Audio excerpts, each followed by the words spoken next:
Good morning, both of you. Good morning ma'am.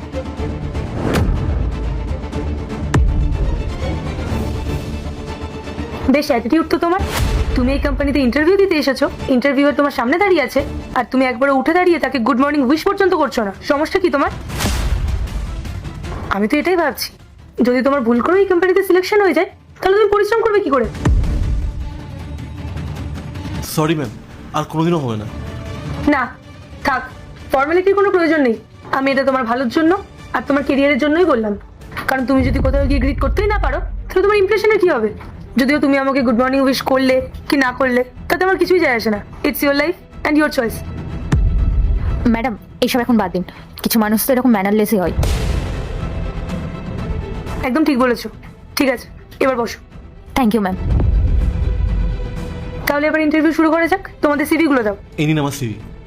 তোমার সিভিটা আমি পরে দেখছি, আগে আমি ওর সিভিটা দেখবো। দাও। এই নিন ম্যাম। Very nice.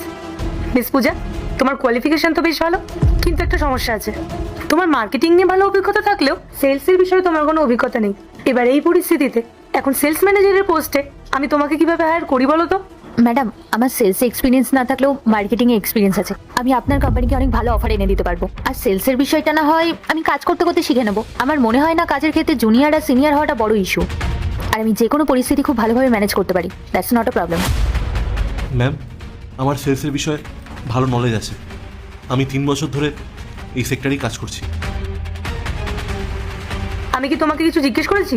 তোমার মধ্যে কি এতটুকু ম্যানার্স নেই যে যখন দুটো মানুষ কথা বলছে তখন তার মাঝখানে আর কথা বলতে নেই? Sorry ma'am. ঠিক আছে পূজা, তুমি একটু অপেক্ষা করো, আমায় একটু সময় দাও, আমি আসছি।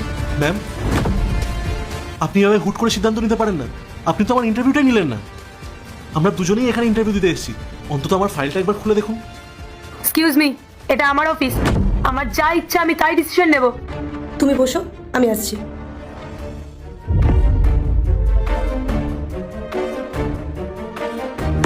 আমি কিছুতেই বুঝতে পারছি না, আমি উঠতে পারছি না কেন? কি হচ্ছে আমার সাথে এসব? কি হলো ইন্দ্র? উঠতে কষ্ট হচ্ছে? আমি কি তোমাকে একটু সাহায্য করব? হ্যাঁ নিশ্চয়ই, প্লিজ।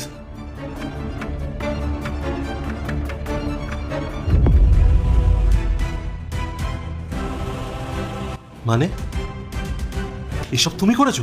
তুমি আমার কোমর বেঁধেছিলে? হ্যাঁ, আমি করেছি। তুমি আমার সাথে এরকম কেন করলে পূজা? এই চাকরিটা আমার অনেক প্রয়োজন ছিল, কেন করলে?